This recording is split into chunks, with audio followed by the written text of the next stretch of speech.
Il est candidat à la présidentielle pour la troisième fois. Jacques Cheminade est l'invité de Présidentielle 360. Mais avant de le retrouver, je vous propose de voir son portrait réalisé par Mounir Soussi. Jacques Cheminade commence à être habitué à voir son visage placardé dans toutes les communes de France. Candidat pour la troisième fois à l'élection présidentielle, il a le mérite de la constance dans ses thèmes de campagne. En lice pour la première fois en 1995, il posait les bases de son engagement. Je pense qu'il y a une idée à défendre, qui est celle que l'économie mondiale est atteinte par un cancer financier qui ronge et qui détruit tout. Je veux le dénoncer, je veux dénoncer ses responsables et dire que c'est le premier sujet politique, c'est celui qui devrait être en tête de toutes les préoccupations des candidats. L'économie et la finance, clé de voûte du programme de cet ancien élève d'HEC et de l'ENA, haut fonctionnaire passé par le ministère de l'économie avant de quitter l'administration. À la tête de son parti, Solidarité et Progrès, il prône la sortie de l'euro, de l'UE et de l'OTAN. Celui qui se qualifie de gaulliste de gauche a d'autres sources d'inspiration moins consensuelles. Il puise une partie de son inspiration chez Lyndon LaRouche, sulfureux homme politique américain, porte-voix des thèses complotistes. Pour cette élection, Jacques Cheminade mise sur une réforme du système économique avec une séparation entre les banques de crédit et de dépôt, une mesure qui permettrait de libérer la France de ce qu'il nomme l'occupation financière. Il posait déjà ce diagnostic en 2012.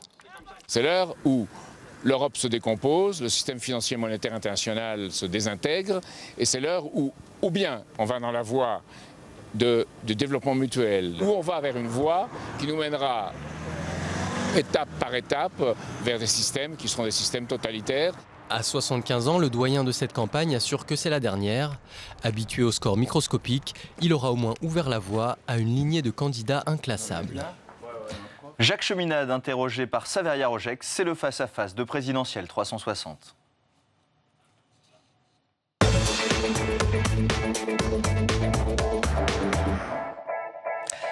Bonjour Jacques Cheminade. Bonjour. C'est donc votre troisième élection présidentielle, votre troisième campagne. C'est assez difficile à placer dans l'échiquier politique. Vous vous dites gaulliste de gauche, certains vous voient plutôt à l'extrême droite. Vous êtes de gauche ou de droite finalement? J'ai répondu à certains, il y a des idiots partout. Des gens qui n'ont pas lu un mot de ce que j'ai écrit. Mais vous vous placez plutôt à gauche ou à droite? À gauche comme Jaurès. Et je dirais, dans la politique internationale, à droite comme De Gaulle. C'est De Gaulle et Jaurès qui représentaient ces intérêts d'une France indépendante et d'une France qui se bat pour être à la fois médiateur, pour être à la fois inspirateur et en même temps éclaireur. Cette fonction d'éclaireur de la France qui caractérise toute notre histoire. Vous portez quel message dans cette campagne? Dire que ce système financier et monétaire que j'énonce depuis longtemps s'exprime maintenant de façon beaucoup plus virulente dans le monde et devient destructeur. Il provoque des guerres, il propose la décomposition des États, et on assiste à des choses tout à fait comiques, comme par exemple le principal conseiller économique de Marine Le Pen qui dit qu'il veut rassurer les marchés, aller bien avec les marchés, se mettre du côté des marchés. Macron aussi est du côté des marchés, Fillon aussi est du côté des marchés. Donc vous avez un dénominateur commun de ces gens-là. En quoi c'est comique? C'est comique parce que tous ces gens-là se prétendent d'opinions opposées. Et en réalité, sur un point très précis et qui est le point fondamental, ils pensent ou ils adhèrent à une même orientation. Et si on ne dénonce pas cette occupation financière de la France et culturelle, eh bien, on ne traite pas le vrai problème et le reste sont des paroles en l'air. Oui, c'est ça. Pour vous, tous les problèmes de la France viennent de cette occupation financière. Vous êtes un pourfendeur de la mondialisation financière dans son ensemble. Mais par qui la France est occupée? On a du mal à comprendre. Il y a le monde de la City et de Wall Street. Et ce monde, il a favorisé toute une série de grandes banques dans le monde, qui sont à peu près 28, qui sont des banques casinos. Elles jouent avec l'argent. Elles ne financent plus réellement l'économie. Alors, le point de passage, la courroie de transmission, c'est la Banque Centrale Européenne avec Mario Draghi. Mario Draghi est un homme qui a été à Goldman Sachs en Angleterre, qui maintenant émet à peu près entre 80 milliards de dollars par mois, maintenant 60 à partir d'avril, dit-on, et c'est de l'argent qui ne va pas à la production. C'est de l'argent qui reste dans un cercle fermé de finances et qui sert à renflouer ces institutions financières. Donc il n'y a plus une économie qui produit et il n'y a surtout pas une économie qui organise vers le futur les grandes technologies comme le numérique, la robotique, la 3D, etc. Donc il y a une économie financière qui s'est découplée de l'économie productive dans l'intérêt à la fois de la nature et de l'homme.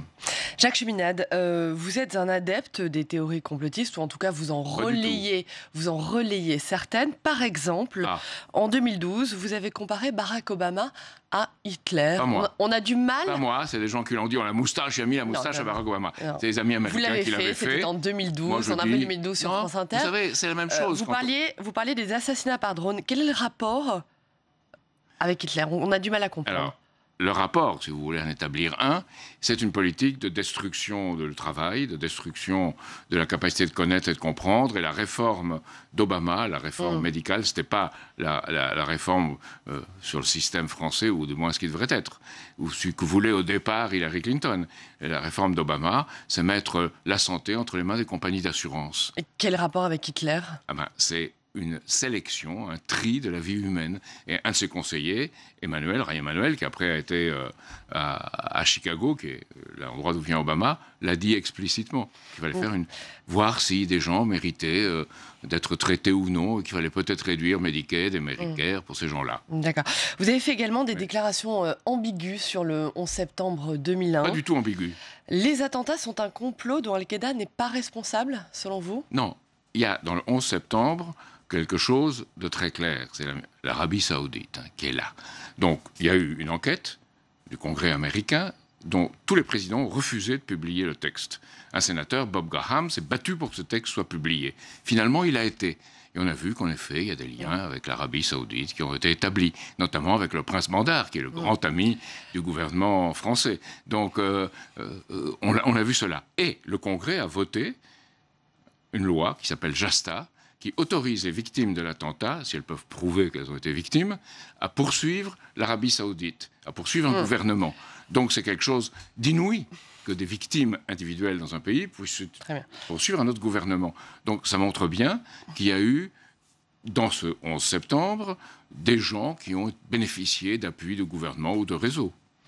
Très bien, un dernier mot sur ces sujets, puis après on parlera de votre programme à proprement parler. En 2005, la Miviludes, qui est l'organisme de veille et de lutte contre les dérives sectaires... Là, vous faites la complète, je vois. ...s'inquiète de votre mouvement, votre parti, Solidarité et Progrès. Finalement, ils ont décidé que la dérive sectaire n'avait pas été caractérisée. Est-ce que vous souhaitez ajouter quelque chose? Je souhaite ajouter qu'on évoque toujours cette chose-là. C'est comme quelqu'un qui est présumé innocent et on lui rabâche qu'il a été poursuivi indûment et on laisse planer un trouble qui est malveillant et de mauvaise foi. Très bien. Alors, parlons de votre programme. Il y a un thème qui occupe beaucoup de place dans votre programme, c'est l'exploration spatiale. En 2012... Ah, vous faites l'archi complète. Non, mais c'est dans votre programme.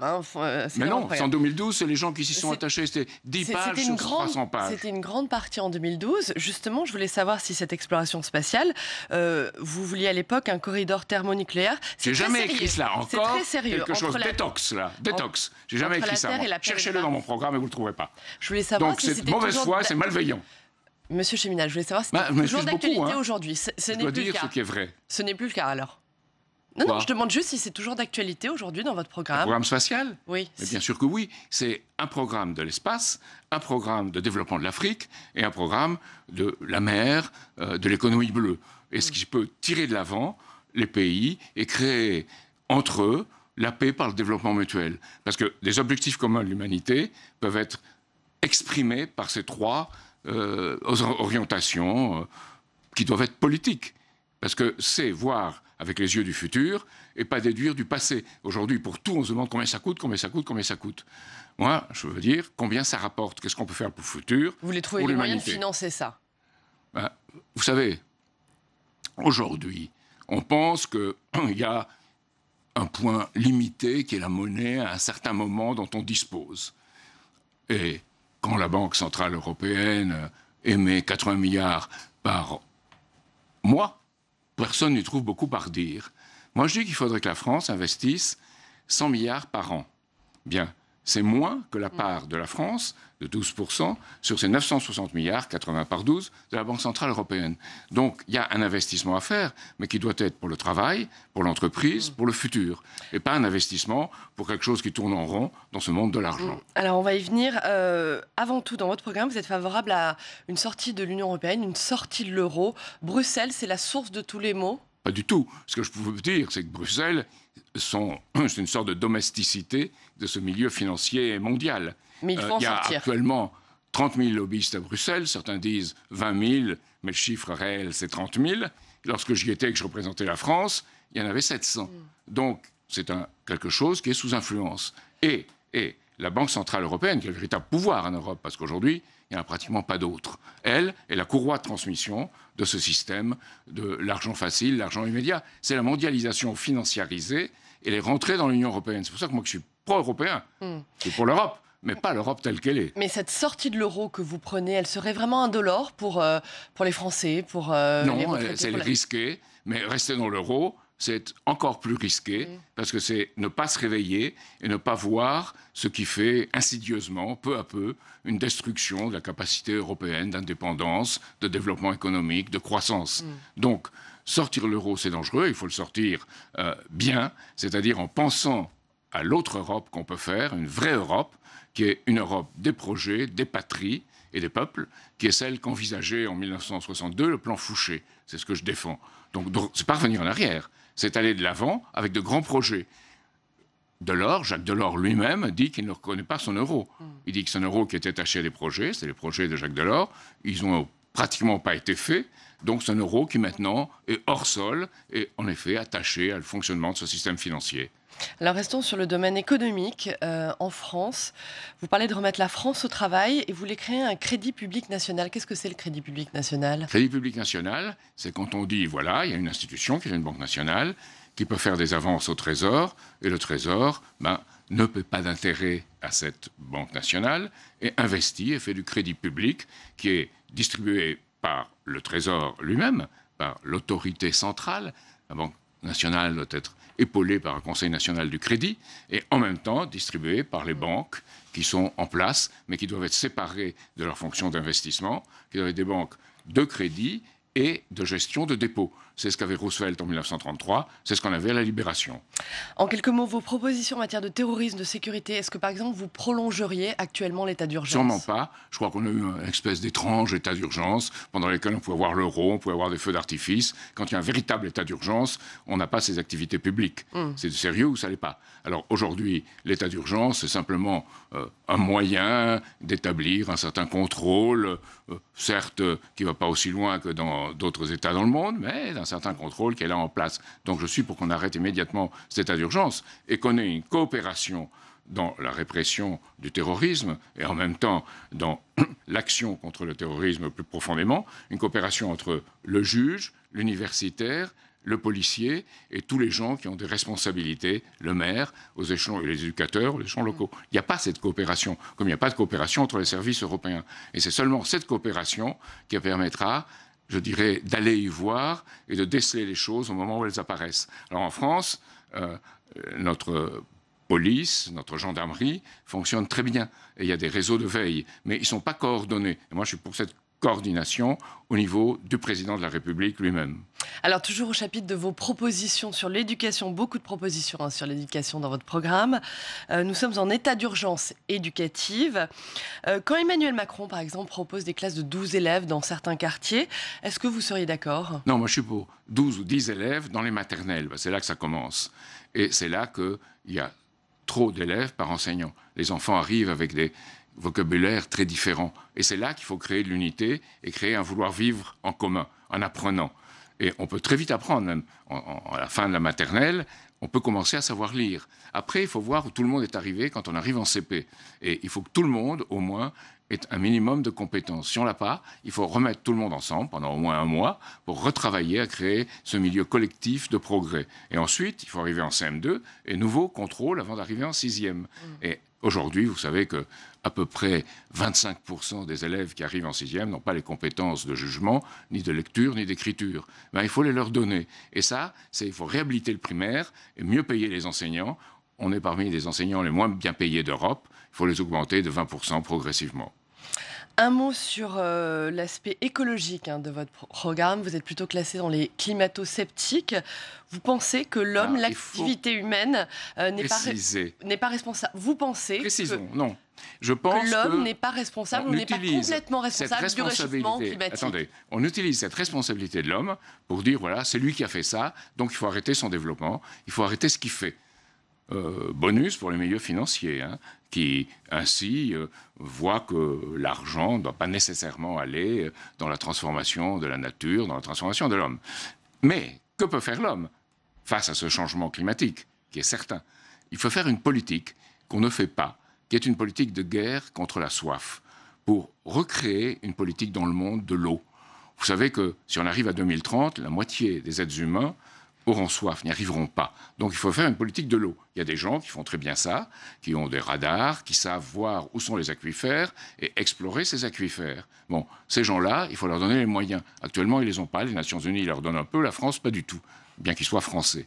Il faut toute une politique que même les dirigeants de Valeo préconisent, qui est le recyclage des eaux usées, qui est très important. Dans l'espace, après tout, on boit son urine recyclée. Donc, bon, on peut faire beaucoup mieux sur Terre.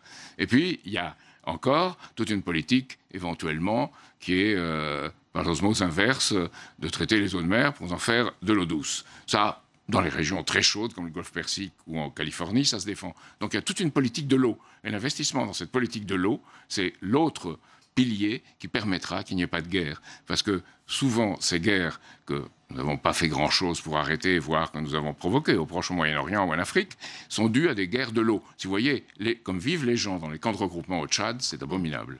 Jacques Cheminade, très rapidement, dernière question. Si d'aventure vous n'êtes pas au second tour, pour qui voterez-vous? Et surtout, pour qui appelez-vous vos électeurs à voter? Vous savez, avant, quel président de la République j'admirais, d'en citer trois, un tiercé. Alors moi, j'ai dit De Gaulle et De Gaulle. Là, j'en vois aucun. De Gaulle, visiblement, ne sera pas au second tour. Non, mais des gaullistes non plus. Donc, c'est Macron, Marine Le Pen, ça ne sera pas. C'est Dupont-Aignan, c'est une approximation d'un gaulliste, c'est vrai. Mais les autres, non, il n'y a même pas de candidat d'une vraie gauche.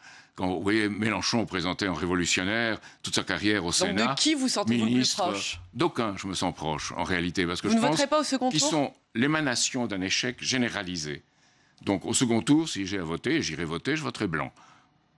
Sauf s'il y a un changement dans la position des uns ou des autres. Il faut toujours faire le pari du bon politique, comme on fait devant la justice, le pari du bon juge. Très bien. Merci beaucoup. Merci Jacques Cheminade d'avoir été notre invité.